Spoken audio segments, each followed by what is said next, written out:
थलपती विजय उद्या 10 वाजता घेणार मुख्यमंत्री पदाची शपथ। राज्यपालांना भेटून केला सत्ता स्थापनेचा दावा।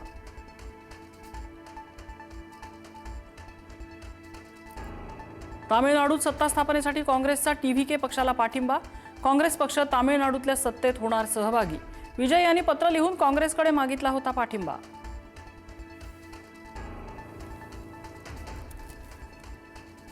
तामिळनाडूच्या राजकारणात घडामोडींना वेग। अण्णा द्रमुकमध्ये फूट पडण्याची शक्यता। टीव्हीके सोबत सत्तेत जाण्यासाठी 30 आमदारांची पक्षांतराची तयारी। पश्चिम बंगालचे पर्यवेक्षक अमित शहा 8 मे रोजी कोलकाता दौऱ्यावर। सुवेंदू अधिकारी विधिमंडळ गटनेता बनणार की भाजप धक्कातंत्र वापरणार याकडे सगळ्यांचं लक्ष। दापोलीतील साई रिसॉर्ट प्रकरणी माजी मंत्री अनिल परब यांची निर्दोष मुक्तता। खेड न्यायालयाचा निर्णय। पुराव्याअभावी सर्व आरोपी निर्दोष।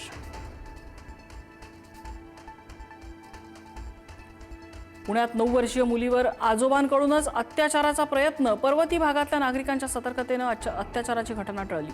आरोपी आजोबाला अटक। पोक्सो अंतर्गत गुन्हा दाखल। शेजारच्या 60 वर्षीय वृद्धाकडून 10 वर्षीय चिमुकलीवर अत्याचार। अकोल्याच्या पातूर तालुक्यातील चांदणीमधली घटना। घटनेची वाच्यता केल्यास मुलीला जीवे मारण्याची धमकी। आरोपीच्या शोधासाठी पोलिसांची 3 पथकं रवाना।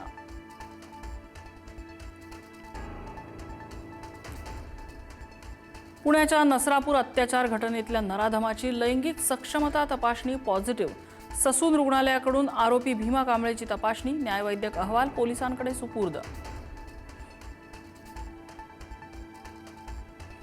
पुण्यातील नवले पूल परिसरात कुठलंही आंदोलन करता येणार नाही। नसरापूरच्या घटनेनंतर पोलीस आयुक्तांचे आदेश। नातेवाईकांनी मृतदेह ठेवून आंदोलन केल्यानं झालेली 4 तास वाहतूक कोंडी।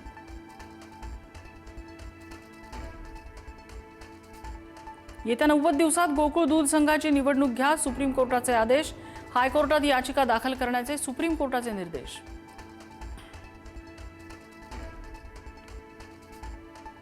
मुंबई विमानतळावरील विमानसेवा उद्या 11 वाजल्यापासून 6 तास बंद राहणार।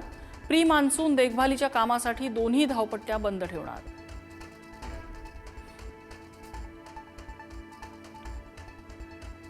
जळगावच्या सराफ बाजारात सोनं चांदीच्या दरात वाढ। सोनं तोळ्यामागे 2200 तर चांदी किलोमागे 5000 रुपयांनी महागली। नाफेडकडून ज्वारी खरेदीसाठी नोंदणीला सुरुवात। खरेदी केंद्रावर शेतकऱ्यांची गर्दी। मंगळूर पीरमध्ये नोंदणी प्रक्रिया संथ असल्यानं शेतकऱ्यांची रखडपट्टी। उत्तर प्रदेश आणि बिहारमध्ये वीज कोसळून 28 जणांचा मृत्यू। पिलीभीतमध्ये 100 फूट उंच वीट भट्टीची चिमणी कोसळली। हरियाणात वाऱ्यांमुळे 15,000हून अधिक झाडं उन्मळून पडली।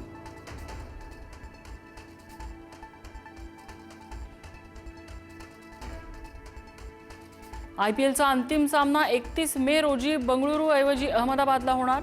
बंगळुरूच्या संघटनांनी केलेल्या मागण्या बीसीसीआयच्या मार्गदर्शक तत्वाबाहेर असल्यानं ठिकाण बदललं।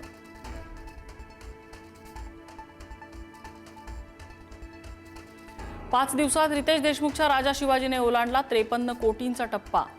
मराठीमध्ये सर्वाधिक कमाई करणाऱ्या चित्रपटांच्या यादीत 4थ्या क्रमांकावर।